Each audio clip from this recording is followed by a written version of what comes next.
Jess, it's getting dark. You think it's wise to meet him like this? Why not? Jess, you met him online. You don't really know anything about him. But he's so hot and so smart. I gotta meet him.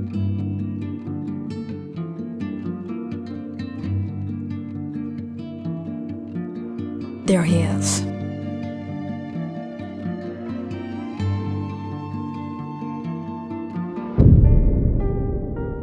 Wait a minute. Do you think it's Kevin? He was playing tricks on you? I was thinking the same thing. Is it him? Was it him? This was like a test or something to see if I'd be loyal? Ooh, and you failed. So he knew all this time I was cheating on him with someone online, with his own fake ID. Now what are you going to do? What else? I'll tell him I knew it was him all along and the joke is on him. Okay, go. I'm here for you.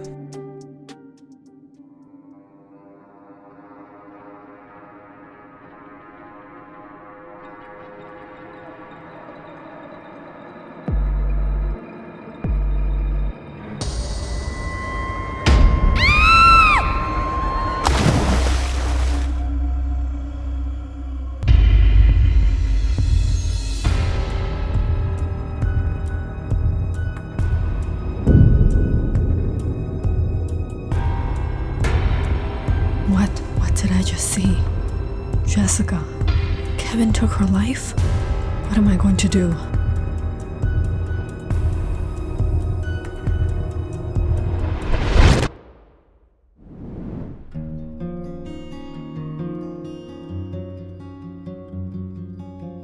Every afternoon, right after school, Laura headed to the BI Mall, where she works a part-time job from 5 to 9 at a makeup stall. As soon as Laura got there, her boss Donna dropped her brush, took off her apron, and let out a long-awaited breath. "Sweetheart, thank goodness you're here. I have a really important call to take. Can you cover for me?" Watching Donna run off for her 4-hour coffee break, Laura sighed as she picked up her apron. "Sure. You are such a darling." This was the usual at work. Laura was technically her assistant, a 17-year-old high school student, supposed to be cleaning up after her, but ever since Donna realized Laura had a hand for makeup, she loved dumping all the work on her. "So what kind of look do you want?" "Something elegant and attractive. It's my anniversary tonight." "Wow, congrats." And then, after all the hard work, Donna only paid her $7 an hour and took half her tip too. "You did such a great job today, Laura. I don't know what I'd do without you. Now can you close up? I have this really important appointment to go to."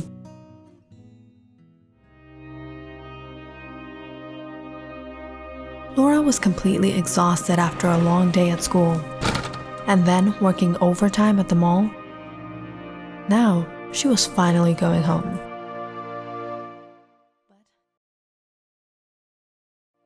But even home hadn't truly been like home for Laura for years now.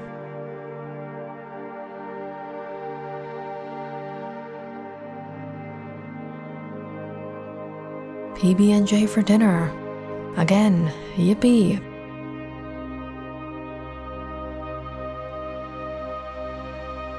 Laura's mother passed away when she was 8. And ever since, she had been living with her strict single stepfather, with whom she practically had no relationship. They just so happened to live under the same roof and tell people they were a family, but that was just about it. And when it came to life out of work and home, Laura didn't really have any friends. It wasn't that she didn't get along with her classmates. She did. But they weren't real friends. To be honest, Laura was pretty alone and depressed in her life.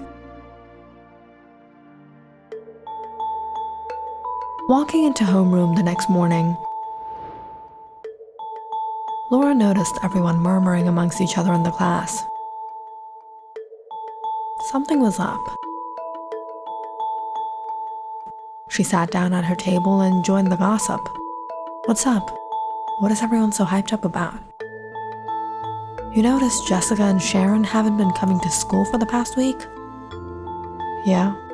What was that about? Jessica is dead, Laura.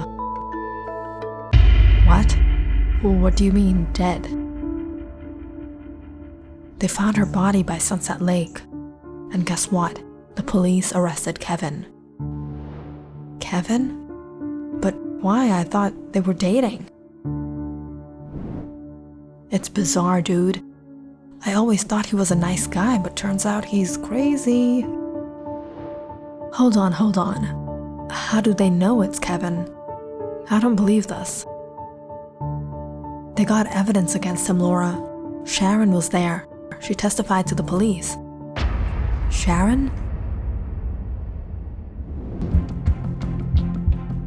After what Sharon saw that day, she was completely traumatized and shocked.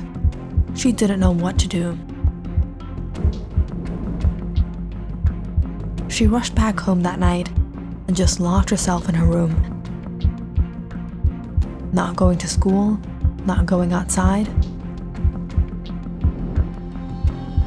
But eventually, when Jessica didn't return, her parents reported the police and things got public.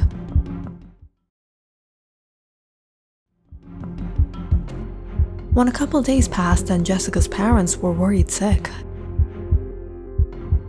Sharon's guilt got the best of her and she went to the police and confessed everything. It was Kevin, her boyfriend.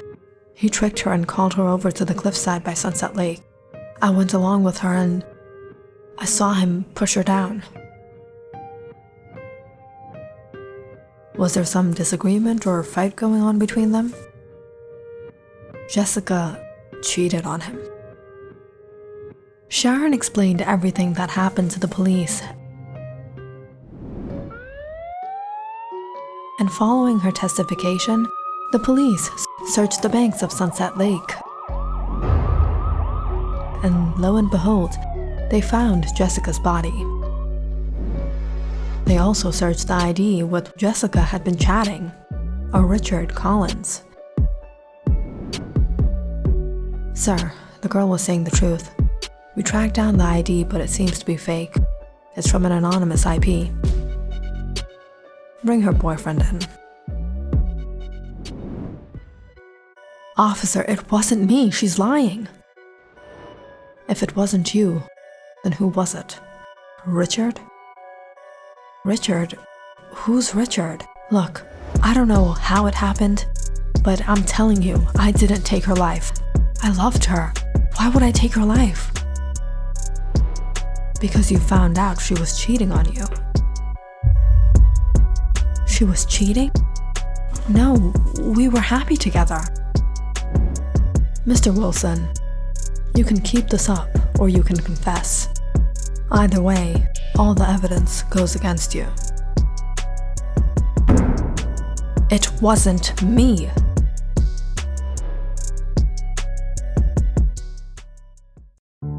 Kevin had been in custody for 2 days under strict interrogation, but no matter what, he didn't admit to the crime. He's a 17-year-old kid. How long is he gonna keep it up? Should we scare him? Leave it. He's bound to crack.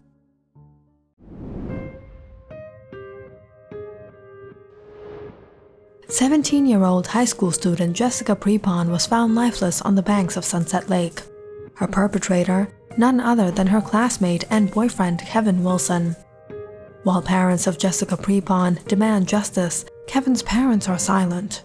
As investigation continues, stay tuned. BI News, Sherrill, New York.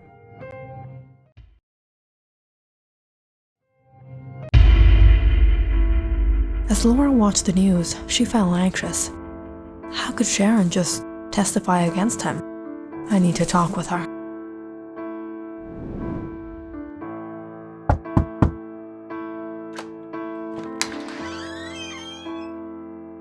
Laura? Can we talk? Sharon, what have you done? Why would you testify against Kevin? Why not? He's the one who did it. How do you know he did it? Did you see him with your own eyes? I was there. I saw him from far. He opened a fake account, lured her to the cliffside, and then pushed her over. Then how can you be so sure it was him? It could have really been some guy from online. Why would some random guy who she was in a relationship with just want to take her life? Talking to Sharon didn't turn out to be of much use.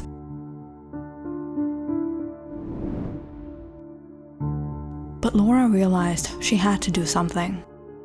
Kevin was innocent. He was being framed for this. So, with a lot of courage, Laura went to the precinct herself. I have information on Jessica Prepon's murder. I saw Kevin the day Jessica fell from the cliffside. It couldn't have been him. He usually plays ball at the park with his friends, and I saw him on his way back home. Did you see Laura Williams that day? Laura? I don't remember. Maybe? How do you know her? We went to school together. We're friends.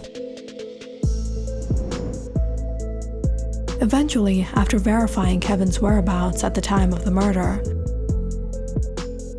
taking the witness of his parents, Laura, and some other friends, the police found inconsistencies with Sharon's testimony and had to let Kevin go, however, on strict surveillance.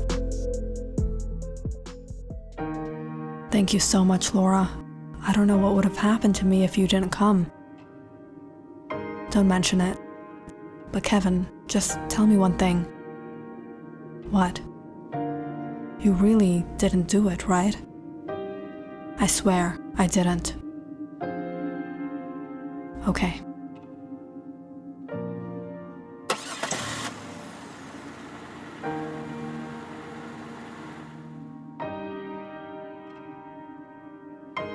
I know it wasn't you, Kevin, because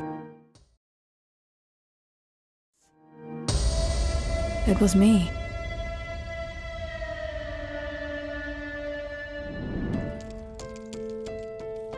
Laura and Kevin had been good friends since childhood. And perhaps they even had feelings for each other. At least, Laura did for Kevin. They always used to hang out and spend time together. It was like they were unofficially together. After her mother passed away, and everything that could go wrong went wrong in Laura's life, Kevin was her only happiness. And growing up into her teens, he was the only good thing in her life. But everything changed in her junior year of high school when Jessica moved to the small town of Sherrill in upstate New York from the city and enrolled into BII High. Jessica was a stuck-up daughter of a rich man.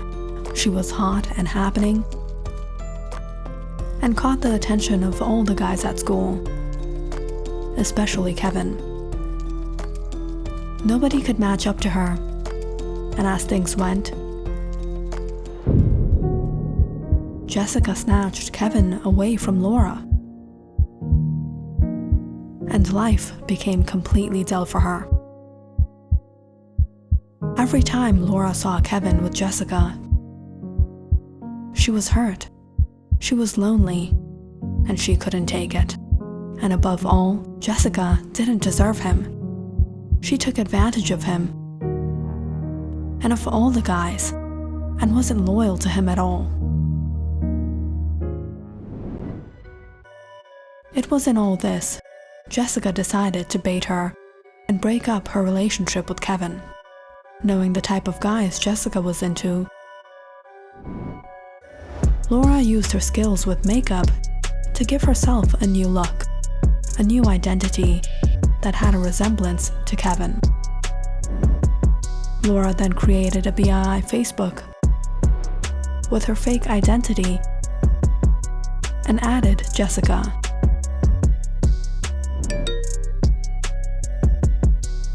Richard Collins. Wow, he's hot. Accept friend request. And once Jessica allowed Richard into her life, Laura made sure to manipulate her into falling for him. Hey beautiful, I love your pics. Thanks, you're not too bad yourself. Which school do you go to? BII Academy. Can't wait for summer vacation. Parents are letting me travel alone. Going to the Bahamas. Wow, awesome life. Laura created a rich bad boy personality that Jessica adored, and soon lured her into getting into a relationship with him, and finally asked to meet her. How long are we gonna chat like this? When are we gonna meet, baby? Where are we gonna meet? How about Sunset Peak? Let's watch the stars shine tonight, sweetheart. Wow, that's romantic. Laura then put on her look as Richard and waited for her by the peak.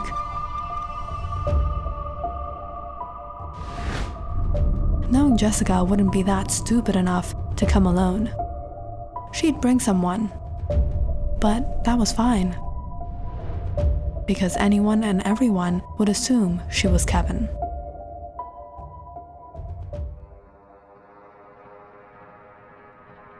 Richard? So you came. Laura? You're Richard Collins? So you recognized your boyfriend?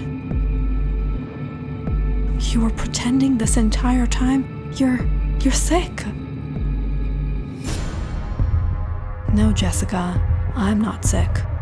I had only one happiness in my life, and you stole it from me. You stole Kevin from me, and then you betrayed him. You're the one who's a sick, lying cheater. But I do want to thank you. Thank me? Thank you for falling for me.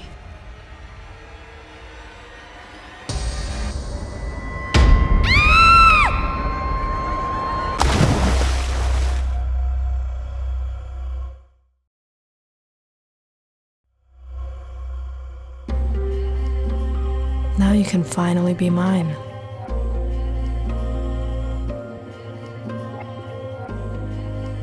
Click on the subscribe button and check out more awesome videos on our channel.